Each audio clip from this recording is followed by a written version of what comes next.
Video like जरूर कर लीजिए और ऐसे वीडियो लगातार फ्री में पाने के लिए चैनल को तुरंत सब्सक्राइब कर लीजिए और बेल आइकन को जरूर टैप कर लीजिए ताकि आगे भी सारे वीडियो आपको मिलते रहे। यूट्यूब में फॉलो करते हैं तो प्लीज ये वाला फ्री टेलीग्राम चैनल जरूर ज्वाइन कर लीजिएगा। सारे नोटिफिकेशन सारे अपडेट यहीं पे आते हैं, ध्यान रखिएगा। नमस्कार दोस्तों, स्वागत है आप सभी का ऑनलाइन एग्जाम प्रिपरेशन पर which is the part of study for civil services. दोस्तों अगस्त 2023 का करंट अफेयर देख रहे हैं टॉप एमसीक्यू के फॉर्म में और यहाँ पर हमने 235 क्वेश्चंस को कवर कर लिया है। इसकी प्रीवियस वीडियो अगर आपने नहीं देखे हैं तो आप चैनल पर जाकर देख सकते हैं। न्यूली एडिड वीडियो नाम से प्लेलिस्ट बनी हुई है, वहाँ पर आपको सारे प्रीवियस वीडियो मिल जाएंगे। चलिए स्टार्ट करते हैं। 236 नंबर का प्रश्न देख रहे हैं। प्रश्न दिया गया है, भारत को किस शहर में पहली बार नाइट स्ट्रीट रेसिंग सर्किट मिला है? तो किस शहर को मिला है भारत के? तो ये चेन्नई को दिया गया है। तमिलनाडु के चेन्नई में नाइट स्ट्रीट रेसिंग जो सर्किट है वो दिया गया है भारत के इस शहर को। याद रखना है, इंपॉर्टेंट है। इसके बाद अगला प्रश्न देखते हैं। हाल ही में डीआरडीओ के पूर्व महानिदेशक बीएस अरुणाचलम का निधन हो गया है। इन्हें भारत सरकार द्वारा किस वर्ष में पद्म विभूषण से सम्मानित किया गया था? 3 पद्म पुरस्कार होते हैं जिसमें सबसे ऊपर सर्वोच्च होता है पद्म विभूषण, फिर पद्म भूषण, फिर पद्मश्री आता है और उसके भी ऊपर होता है भारत रत्न। तो ये क्रम होता है भारत रत्न, फिर पद्म विभूषण, फिर पद्म भूषण, फिर पद्मश्री। तो बीएस अरुणाचलम जो कि डीआरडीओ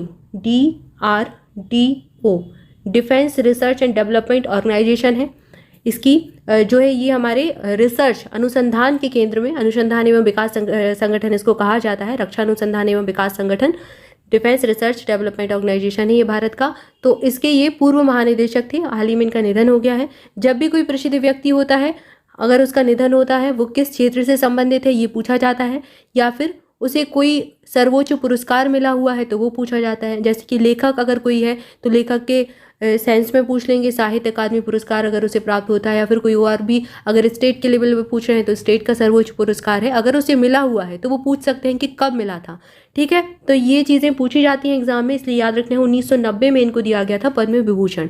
पद्म विभूषण से इनको सम्मानित किया गया था। अगर इनकी फील्ड पूछ लें तो डीआरडीओ से संबंधित है, अनुसंधान क्षेत्र, रिसर्च अनुसंधान क्षेत्र, या फिर विज्ञान से संबंधित है। ठीक है, चलिए आगे बढ़ते अगला प्रश्न देखते हैं। हाल ही में एडीबी ने मेघालय में बाल विकास योजना के लिए कितने मिलियन डॉलर के कर्ज की मंजूरी दी है? 40.5 मिलियन डॉलर का जो है ये कर्ज देने वाली है एडीबी। किसके लिए? मेघालय राज्य के में बाल विकास योजना को बढ़ाने के लिए, बाल विकास योजना के लिए। अगला प्रश्न है, भारतीय नौसेना के प्रोजेक्ट 17 अल्फा के तहत निर्मित छठे नौसैन्य युद्धपोत विंध्यगिरि का कोलकाता में उद्घाटन हुआ है। किसके द्वारा किया गया है? तो इसका उद्घाटन किया भारत की राष्ट्रपति द्रौपदी मुर्मू ने। और अल्फा जो प्रोजेक्ट है, प्रोजेक्ट 17 अल्फा, इसके तहत इसका निर्माण किया गया है। नौसैन्य का युद्धपोत है ये, विंध्यगिरि इसका नाम है। कोलकाता में इसका उद्घाटन हुआ है। ठीक है, याद रखना है, नौसेना का प्रोजेक्ट है। आपसे ऐसे भी पूछ सकते हैं कि निम्नलिखित ये प्रोजेक्ट किसका है? भारतीय वायुसेना का, नौसेना का, थल सेना का। तो ये नौसेना का प्रोजेक्ट है, ये चीज़ याद रखना है। इसके बाद अगला प्रश्न है, हाल ही में आए तूफान लैन से कौन सा देश प्रभावित हुआ है? तो कौन सा देश इससे अफेक्टेड हो चुका है लैन से? ये साइक्लोन था एक प्रकार का और जापान इससे अफेक्टेड हुआ था, LAN। अगला प्रश्न है, हाल ही में उत्तर प्रदेश की पहली ई ऑफिस सिस्टम को किस जिले में लॉन्च किया गया है? यूपी का पहला है ई ऑफिस सिस्टम, जहाँ पर ई का तात्पर्य इलेक्ट्रॉनिक से है, इलेक्ट्रॉनिक ऑफिस सिस्टम समझ सकते हैं। तो ये लॉन्च किया गया है कन्नौज में, इत्र नगरी जिसको कहते हैं उत्तर प्रदेश की, भारत की इत्र नगरी भी कह सकते हैं। काफ़ी यहाँ पर इत्र का प्रोडक्शन अच्छा होता है। इसके बाद अगला दिया गया, हाल ही में CSIR NBRI ने किसकी उन्नत किस्म नमोह 108 लॉन्च की है? तो ये किस्म है जो कि कमल की है, कमल के फूल की किस्म है नमोह 108। अभी हाल ही में इसको लॉन्च किया है CSIR NBRI ने। इसके बाद अगला प्रश्न है, हाल ही में भारत एथलीट सीमा बिस्ला, इन पर नाडा ने 1 वर्ष का प्रतिबंध लगा दिया है। नाडा ने इनको 1 साल के लिए बैन कर दिया है। सीमा बिस्ला किससे रिलेटेड है? कौन से स्पोर्ट से इनका संबंध है? तो ये पहलवान हैं जिन पर प्रतिबंध लगा दिया है, सीमा बिस्ला। अगला प्रश्न है, जुलाई 2023 के लिए ICC player of the month का अवार्ड किस देश के खिलाड़ी को मिला है? मतलब एशली गार्डनर, ये किस देश की खिलाड़ी हैं जिन्होंने ये पुरस्कार जीता है? तो ये ऑस्ट्रेलिया की है, एशली गार्डनर। अगला प्रश्न है, अगस्त 2023 में विश्व एथलेटिक्स कार्यकारी बोर्ड के सदस्य के रूप में चुने जाने वाले पहले भारतीय कौन बने? आदिल सुमरीवाला पहले भारतीय बने जिनको विश्व एथलेटिक्स कार्यकारी बोर्ड का सदस्य चुना गया है। ये इंपॉर्टेंट है क्योंकि ये पहले भारतीय बन चुके हैं। इसके बाद अगला प्रश्न है, FIBA पुरुष बास्केटबॉल विश्व कप 2023 की मेजबानी कौन सा देश करेगा? तो यहाँ पर ये तीनों ही देश मिलकर मेजबानी करने वाले हैं, इंडोनेशिया, जापान और फिलीपींस। IJF से याद कर सकते हैं। इंडोनेशिया, जापान, फिलीपींस, तीनों ही देश मिलकर इंडोजाफी ऐसे भी याद कर सकते हैं। इंडोनेशिया है, यहाँ इंडिया नहीं है। इंडोजा अगर आपने ट्रिक बना ली तो याद रखना है I फॉर इंडोनेशिया और J for Japan, P for Philippines, या फिर अगर F भी आप कर लेंगे ट्रिक बनाने के लिए तो भी कुछ गलत नहीं होगा, याद रह जाएगा आपको फिलीपींस। इसके बाद अगला प्रश्न है, हाल ही में भारत की सटार एथलीट दुती चंद, ठीक है, दुती चंद का नाम याद रखिए। इन पर डोप टेस्ट में फेल के चलते कितने साल का बैन लगा दिया गया है? इन पर 4 साल का बैन लगा दिया गया है दुती चंद पर। और ये एथलीट है, एक प्रकार की भारत की एथलीट थी, स्टार एथलीट है। सटार यहाँ हिंदी में लिखा है, स्टार देख लीजिए, इंडियाज स्टार एथलीट है दुती चंद। इसका नाम आपने कई बार सुना भी होगा, काफ़ी चर्चा में ये रही। तो 4 साल का इन पर बैन लग चुका है। इसके बाद अगला प्रश्न है, 16 अगस्त 2023 को जारी ICC पुरुष T20 बैटिंग रैंकिंग में कौन सा भारतीय खिलाड़ी शीर्ष पर रहा? तो यहाँ पर सूर्य कुमार यादव का नाम याद रखना है। ICC पुरुष T20 बैटिंग रैंकिंग में ये शीर्ष पर रहे। इसके बाद अगला प्रश्न है, 18 अगस्त 2023 को केंद्रीय मंत्री RK सिंह ने किस राज्य में NTPC की बाढ़ सुपर थर्मल पावर परियोजना की 660 मेगावाट इकाई राष्ट्र को समर्पित कर दी है? तो कहाँ पर ये लगी है? ये बिहार में इसको लगाया गया है। इसके बाद अगला प्रश्न है, बैंकों में पड़ी लावारिस जमा राशि का पता लगाने के लिए हाल ही में RBI ने कौन सा पोर्टल लॉन्च किया है? RBI यानी कि reserve bank of India, Bharat का केंद्रीय bank, central bank of India है, और इसने एक पोर्टल लॉन्च किया है जिसका नाम है UD GAM,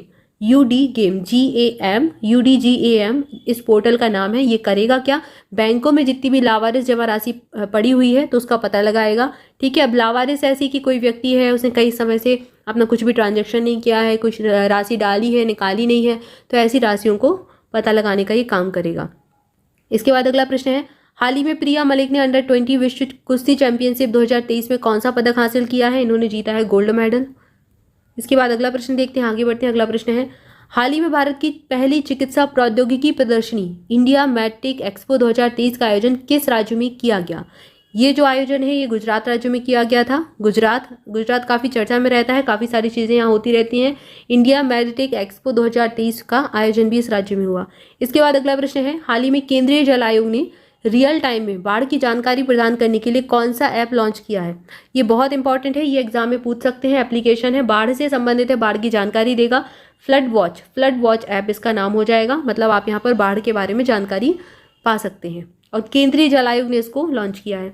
इसके बाद अगला प्रश्न है, उत्तर प्रदेश सरकार भूजल संरक्षण के लिए 8 करोड़ रुपए की लागत से राज्य के कितने जिलों में चेक डैम बनाएगी? तो राज्य के 13 जिलों में चेक डैम बनाने की योजना चल रही है, उत्तर प्रदेश की, यूपी के। इसके बाद अगला प्रश्न है, अगस्त 2023 में भारत ने इंडिया स्टैक साझा करने के लिए किस देश के साथ समझौता ज्ञापन पर हस्ताक्षर किए हैं?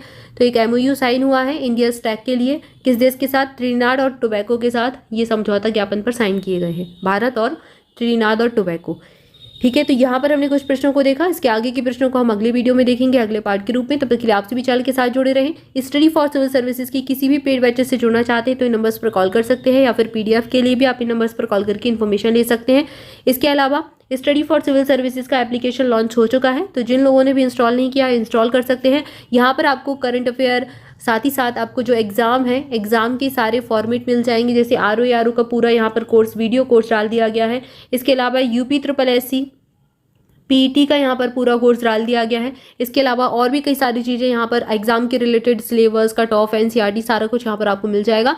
और अभी नए नए इनिशिएटिव आ भी रहे हैं, अभी हाल ही में लॉन्च हुआ है, तो कुछ चीज़ें यहाँ पर आपके लिए आ चुकी हैं और आगे आने वाले समय में और भी आपको बहुत ही अच्छी अच्छी चीज़ें देखने को मिलेंगी। तो आप इसको ज्वाइन कर सकते हैं। इंस्टॉल करना है आपको, प्ले स्टोर पर जाकर study for civil services type करेंगे तो आपको ऐसा लोगो दिखेगा, ये लोगो है स्टडी फॉर सिविल सर्विसेज का। तो यहाँ पर आपको इस लोगो पर क्लिक करना है, आप ऐप इंस्टॉल कर लीजिएगा, इंस्टॉल हो जाएगा। अभी ये एंड्रॉइड पर उपलब्ध हो चुका है, तो आप आराम से इंस्टॉल कर सकते हैं। तो यही इन्फॉर्मेशन देनी थी, मिलेंगे नेक्स्ट वीडियो में। Thank you so much.